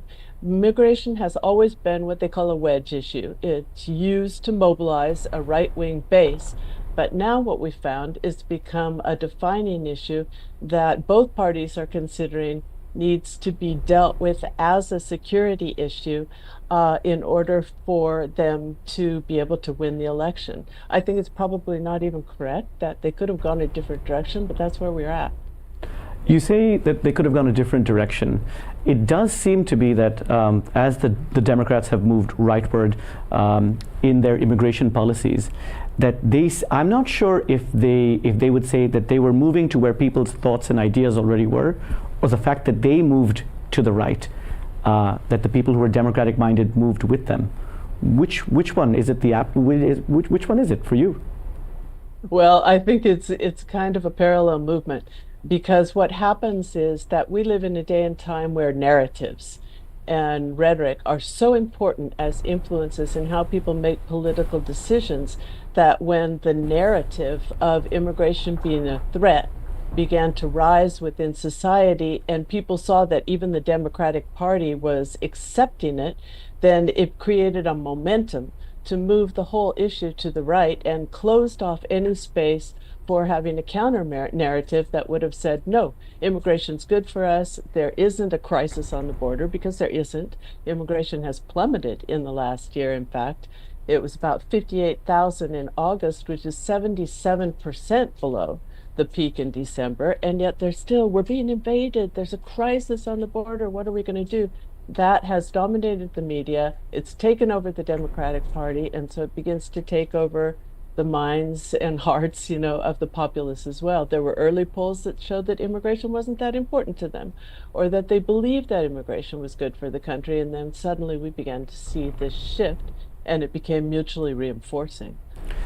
As a dual Mexican-U.S. national, do you think, and I'm asking you to basically put your U.S. hat on for a second, do you think this rightward shift, the rightward shift by the Democrats, do you think this is peeling away votes from them in this upcoming election from the Latino community?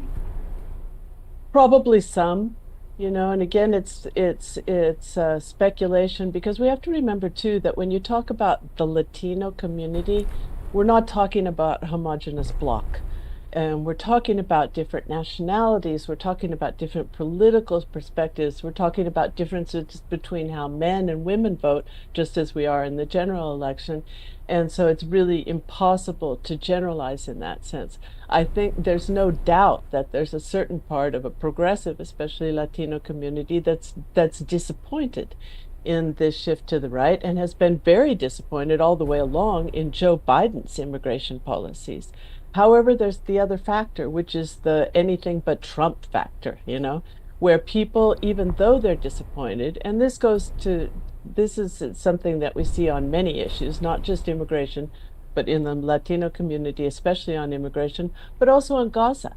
You know, there's so many people who are terribly disappointed that the United States government would support genocide against the Palestinian people with so much money that needs to go into U.S. communities and with so much almost unconditional support.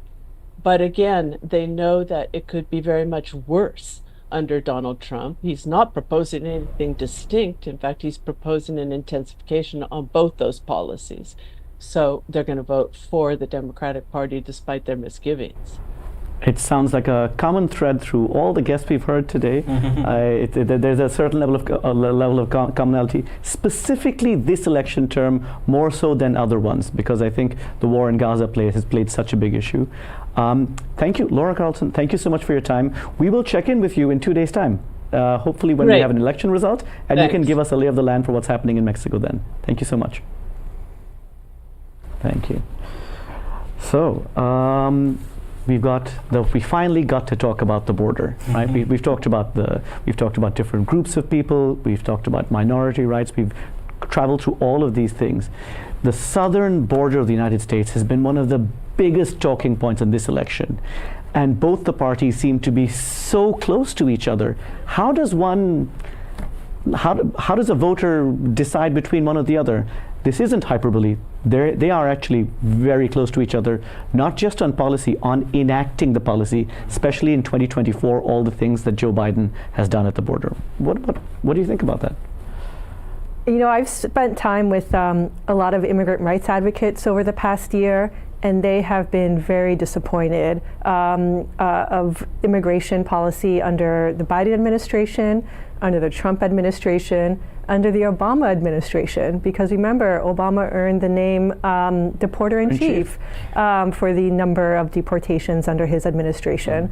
So for a lot of immigrant rights advocates who have been doing this work for 2 decades, 3 decades, they're very disappointed in both the Democratic candidates and the Republican ones as well. One group, Make the Road, which is a well-known immigrant rights organization here in the United States with a big presence in Queens, New York. They held off on making an endorsement for a long time because, as you said, when you go down to the nitty-gritty and look at the policy and what's been enacted, there's not too much daylight between the Biden administration and the Trump. As the guest last said, it is an issue of degrees, you know, who's going to make it worse, but they are quite close to one another. And I think that just shows what a huge, almost intractable issue immigration has been in the U.S. since the 1980s, where that's the last time we've had bipartisan comprehensive immigration reform.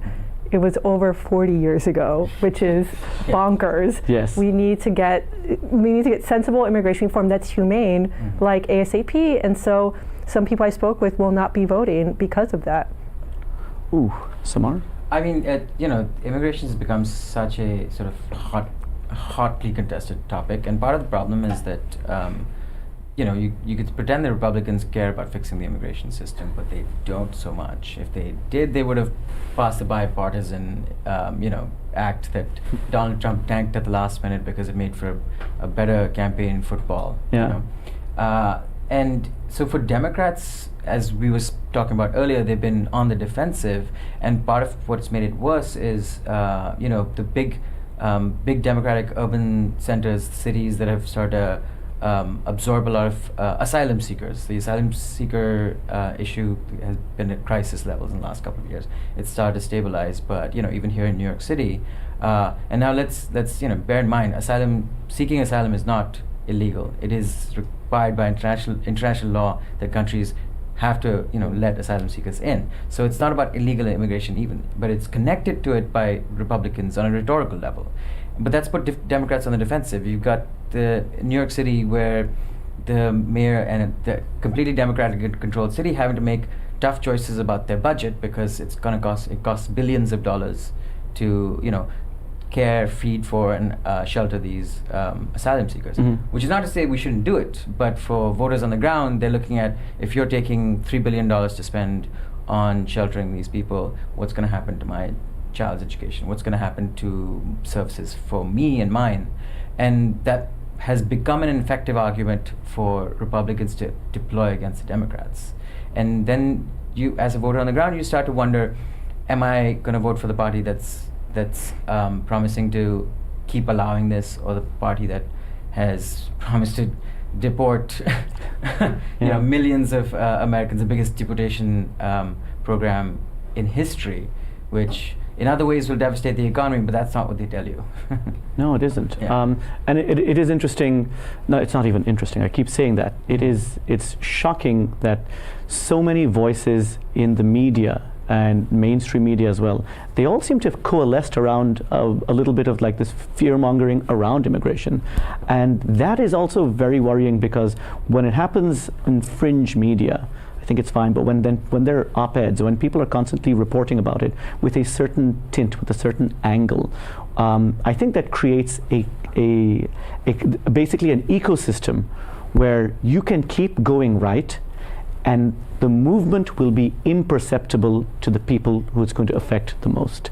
It will be imperceptible as you keep moving more and more right.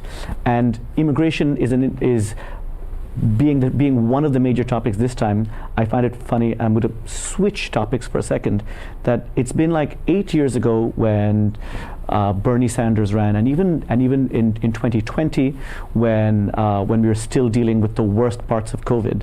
It seems to be like comprehensive healthcare is a topic that I have not heard these two electoral candidates, Kamala Harris and Donald Trump, talk at length about.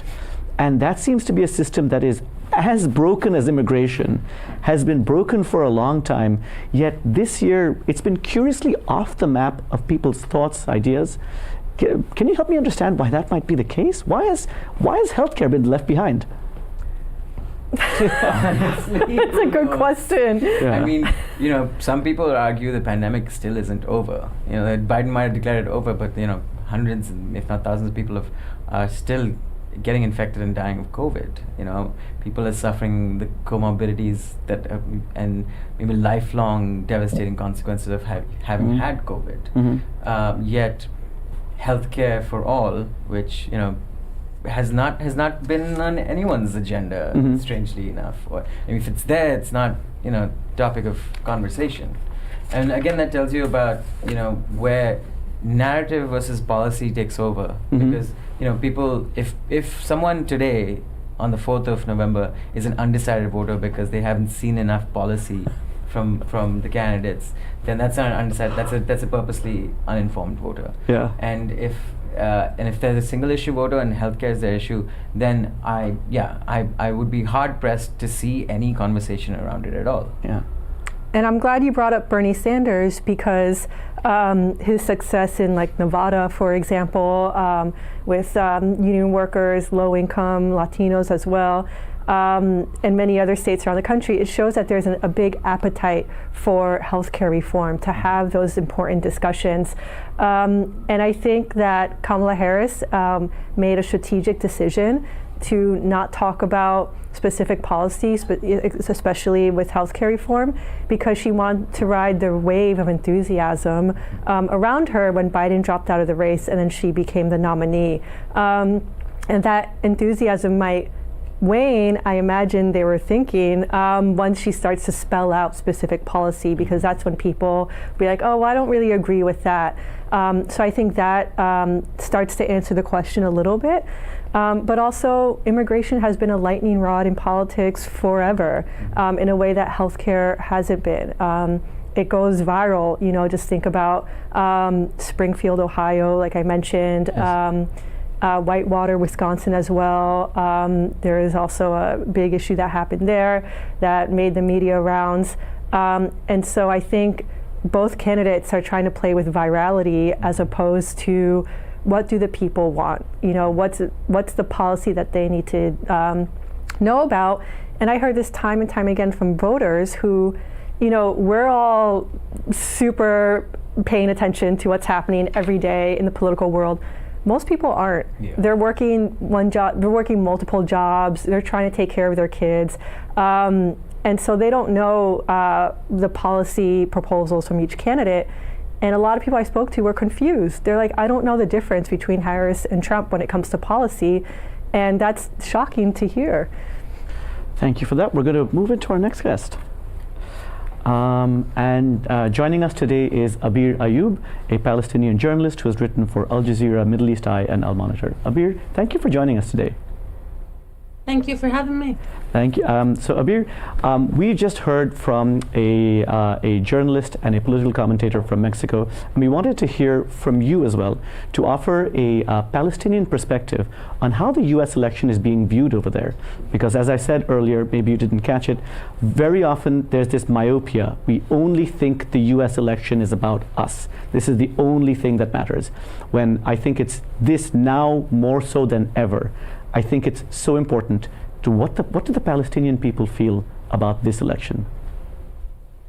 Yeah, so this election comes in a very critical time as the Gaza and Lebanon wars is still going for the 14th month in a row. And what Palestinians want from these elections to bring someone who would end the war. Like, this is the only thing they care about. And I bet it's the same for the Lebanese people as well. For the past year, the American administration and Joe Biden administration tried many solutions, and there was an effort made to mediate in a ceasefire, but at the same time the American administration also was supporting Israel's right to defend itself. Now we are in a time that we are expecting a new leader to come. It's either Kamala Harris or Donald Trump. However, Palestinians do not see a huge difference because the situation cannot vary very much, but they are wishing for the upcoming president to put a ceasefire as a priority to end the war, whatever the case is, whatever the agreement is. And I believe it's the same for the next president. It's challenging for whoever comes as a president to come in a time of almost a regional war happening. You have Lebanon, you have Palestine, you have Yemen. So it's a very critical time, and only the upcoming months would tell us more about what's going to happen. It's interesting. I wanted to kind of latch on to a word you said very early on in your answer. You said they will support the candidate that will end the war. Your words, end the war. Donald Trump was in Michigan 3 days ago, where he, in a very clear and direct way, with Muslim leaders around him, on stage said he will, and his words, he will end the war. How does that compute with the fact that, like, how does that make sense to you? Like, could he be the candidate that is best for ending the war? Does that make sense? Because that's his stated goal. That's what he has said. We don't know the means to get to that end, but he used that language. Yeah, but this is a very general statement. I mean, everyone wants the war to end, right? Like, everyone wants this conflict to be solved. Everyone wants this war to end. But what, as you said, what are the means? Yeah. Also, Israel is demanding specific conditions to end the war. I see Kamala Harris was being more direct about wanting to end the war and exactly like a ceasefire to happen, but how, when, and in what way. We know that this war is different from other wars that Gaza had in the past. We had wars in the past, but they ended with agreement between Hamas and Israel. But this time is very different because the Hamas attack was very different and the situation is different. We have Israeli military presence in Gaza now. So ending the war is not an easy thing that any of the candidates can deal with. It's very challenging, according to political analysts as well. It's very challenging, like how to end the war and at the same time both parties, Hamas and Israel, want to have the image of victory, because it has been a year now, more than a year. So what are the measures, what are the steps? Would Israel accept to withdraw from Gaza, which is Hamas' demand? I believe it's one of these times that no one really can expect how this war would end. So both the candidates have spoken in broad and kind of generic terms about like ceasefire, about wanting to end the war over there. And I understand why they'd use that language. Does a plan exist that was birthed in the Middle East about how to bring this war to an end that they could latch onto? Is there different messaging? Is there a different narrative that they could be part of by saying, here is a plan that was birthed in the Middle East for how to solve, how to end this war, how to stop the genocide? But nobody seems to have done that. They seem to have stayed in this kind of vague area. Does some kind of a plan like that exist? As I told you before, this time is different. We have almost a regional war. We have Hezbollah, we have Hamas, we have the Islamic Jihad, we have the Houthis are in one war. And to end the war is it is a very complicated and challenging mission, especially that we have two fronts. We have the Palestinian one, we have the Lebanese one, and we are seeing discussions and debates about if the two fronts are one front or if the war can end in a place and doesn't end in another. And according to some reports, we see that Lebanese might tend to end the war without having to commit to ending the war in Gaza. The time we live in now is very challenging because Israel was put in a place where a huge attack happened, and Israel wants to at least show that they are committed to destroying Hamas and destroying Hezbollah and to secure their borders. But it's theoretical that the American administration want to end the war, but how the practical steps would be done without conflicting with the Israeli goals, this is something that's not very easy to expect. I think, as I said, Kamala Harris said it loud and clear that she wants to reach to a ceasefire, but she was a part of the current administration, and the current administration tried so many times to reach an agreement, to put more pressure, but nothing happened. So it's more of how the political interests can reach to a point that everyone agrees. We know that Hamas is very insisting on their demand, withdrawing the Israeli presence, which is a thing that Israel is totally refusing. Thank you so much for joining us here today. We look forward to hearing from you again, hopefully on the 6th, when maybe we have a winner in this election, maybe we don't, but maybe I'd be keen to get your thoughts again in 2 days' time to understand, depending on what the outcome is, what the next month, year, decade looks like in Palestine. I'd love to hear your thoughts then. Yeah, let's talk then. Absolutely. Thank you so much for joining us. Thank you. Okay. It took us.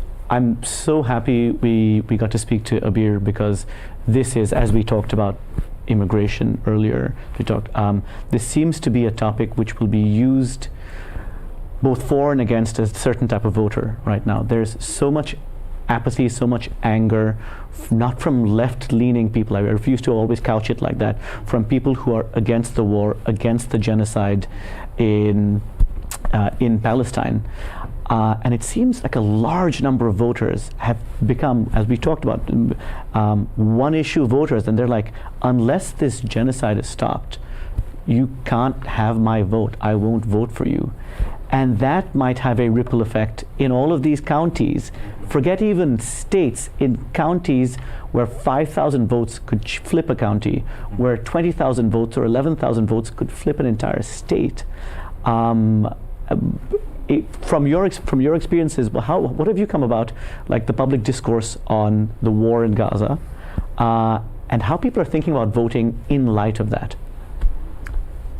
Sure. So, I was at the DNC convention over the summer, and I think what a lot of people remember from the DNC convention was the fact that Kamala Harris did not allow any Palestinian speaker, anyone who was in support of Gaza, to take the podium. And instead, they did give quite a bit of time, and I was there on that day in the stadium, to the family of the son who unfortunately was a hostage and ended up passing away. And so that was a huge oversight by Kamala Harris's team to not give even 1 minute to someone who can then speak about Palestine in support of Palestinians or call for a ceasefire. There was a lot of disappointment that AOC, for example, did not voice her concerns about the war. I also covered the protests outside of the DNC convention, and there were tens of thousands of people peacefully marching in support of Palestinians. And I was very disappointed in the news coverage because at one point there was one Trump supporter who was shouting, one out of tens of thousands of people, and I would see how the camera crews, like bees to honey, would just go around him, and all the cameras were there. Meanwhile, all these families with children and peaceful protesters were walking down the streets outside of where the DNC convention was taking place. I spoke to a lot of protesters, and they were very clear that they were going to withhold their vote unless one of the candidates spoke out against the war and would pave a path for a ceasefire. So it is a huge issue, as you mentioned, and it's something that a lot of youth voters care about. I know there's a lot of talk about young people aren't voting and all this stuff, but they are very politically engaged. They're the ones who've been leading the protests on campuses, and they're making very strategic decisions about this huge responsibility, which is how they're going to vote. Samar, you've got a minute before we move on to our final guest. I was going to say that the youth votes, especially, a lot of this movement happened on college campuses, and a lot of them are first-time voters in a presidential election.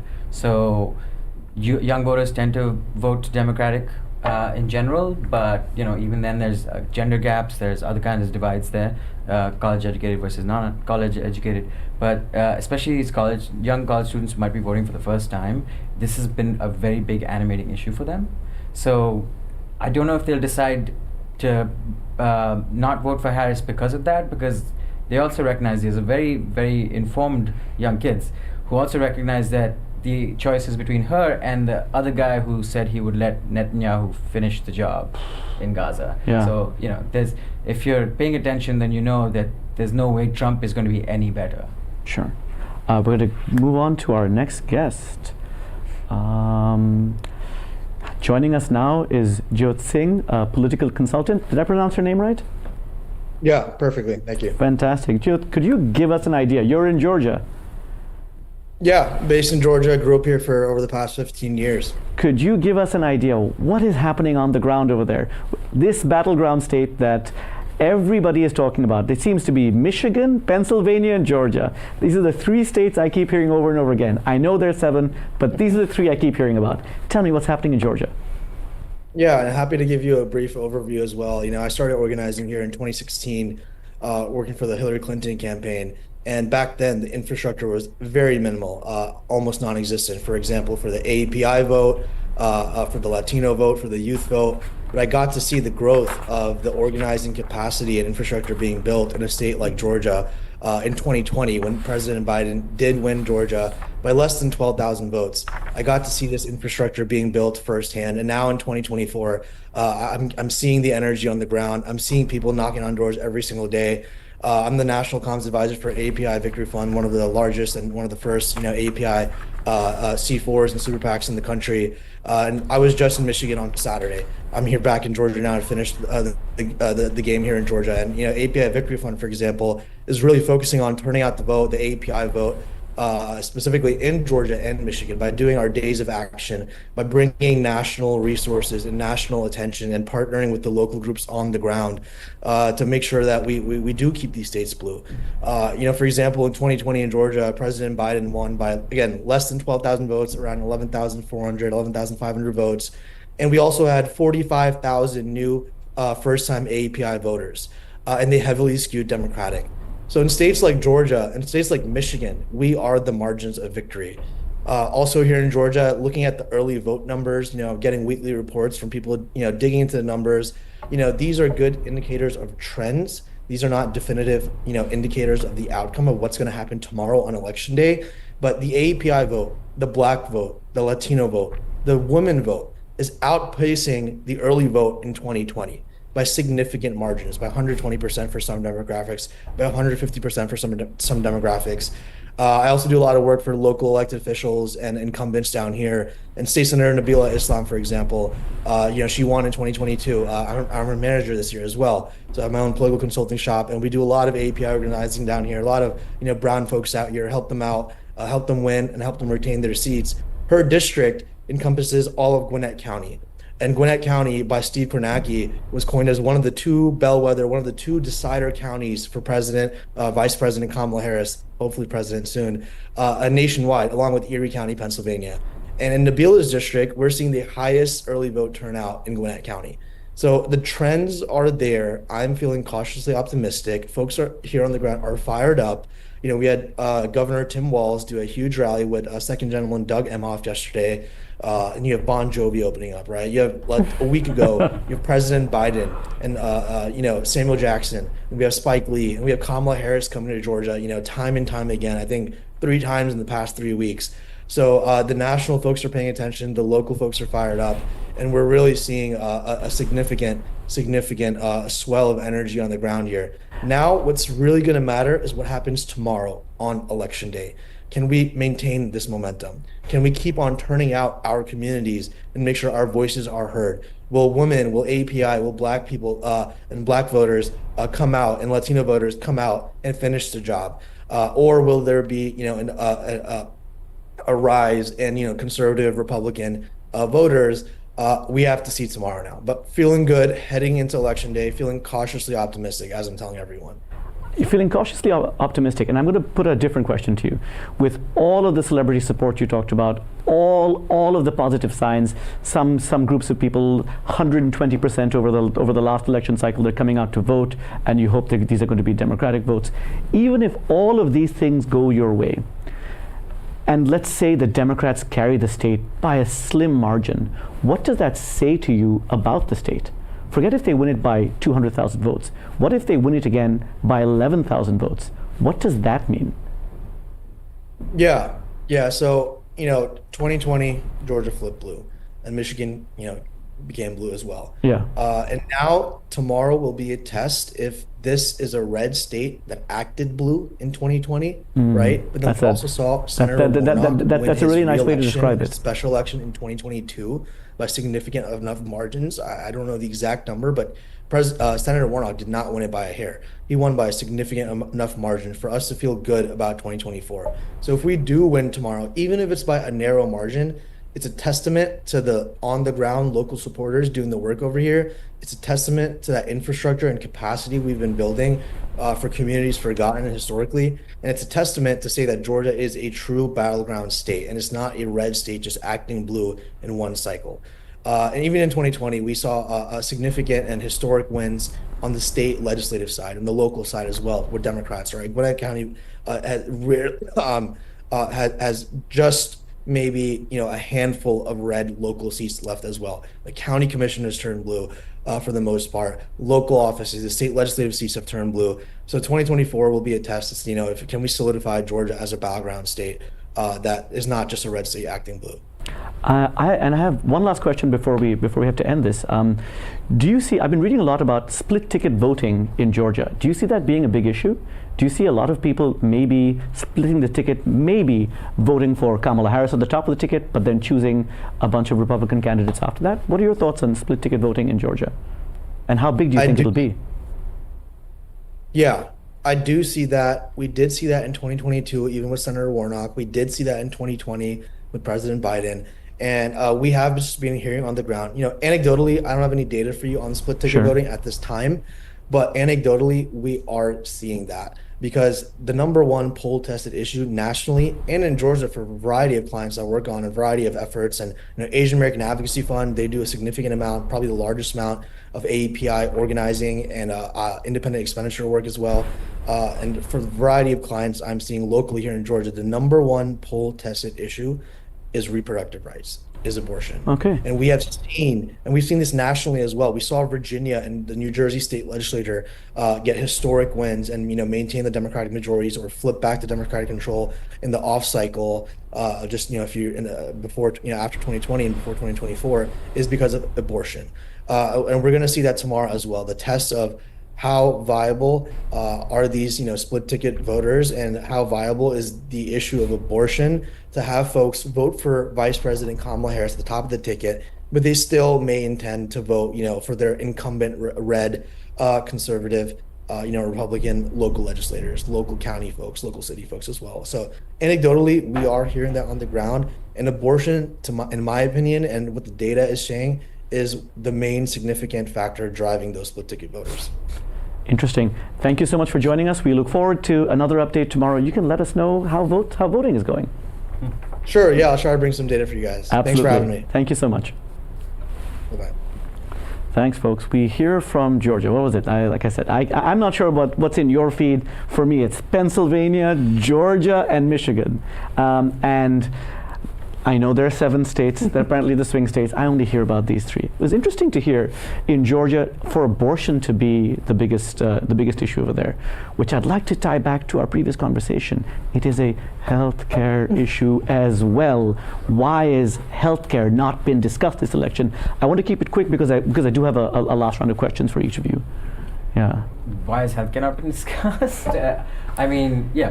Abortion, reproductive rights has become a sort of a bigger issue, and it's not just about access to abortion, it's about access to IVF, it's about access to other forms of like gender affirming care has become an issue in this election, but the focus hasn't been on the healthcare system at large. I mean, you ask, Donald Trump is like says Kamala Harris wants to give transgender immigrants free access to transgender immigrant criminals free access to healthcare in prisons. Yes. He mashes together all these different disparate subjects into one thing, which is to make it all about immigration again. So, the Democrats could be making a more positive message, talking about where giving healthcare to everyone is not just good for it's not for immigrants only. It's for everybody, and who doesn't want healthcare? I think also the candidates have seen what happened with the Affordable Care Act, what's known as Obamacare, which was overwhelmingly popular until it got very politicized and was called Obamacare. And then you had Republicans or Trump supporters who relied on the Affordable Care Act, but once they found out it was Obamacare, were against it. And so I think maybe the candidates saw what happened with the Affordable Care Act and the politicization around it, and are just wanting to stay away, which is a huge shame and disservice to everyone in this country. I'm going to get one quick question in. Quick question for both of you, right? There are 6 million Puerto Rican people of Puerto Rican descent who can vote in this election. Do you think calling Puerto Rico a floating island of garbage will be the one thing that brings Trump down? Very quickly before we head out. Some people are saying it's the October surprise, and I think they are right. Puerto Ricans are extremely politically involved. They have, on the island, they have some of the highest voter participation rates in the Western Hemisphere.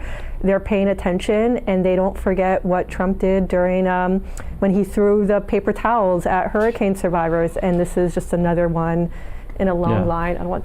It's going to be the biggest self-inflicted injury to the Trump campaign ever. I think they're realizing that their bombastic rhetoric of punching down against anyone who's maybe not a straight white male is coming back to bite them, bite them in the behind. Yeah. Thank you for saving us. Yeah. Yes. Yeah. So maybe they're going to realize that they want, if they want to be a big tent party, as they sometimes claim to be, then they got to not be demonizing anyone who doesn't look like them. Samar, Marcia, thank you so much for being with us, and thank you all for joining us today. We have 2 more days of live coverage. We look forward to seeing you tomorrow, Election Day, and the day after. Well, maybe we'll have a winner, but from all the conversations we've had today, maybe we won't have a winner by then. We'll see you tomorrow. Bye.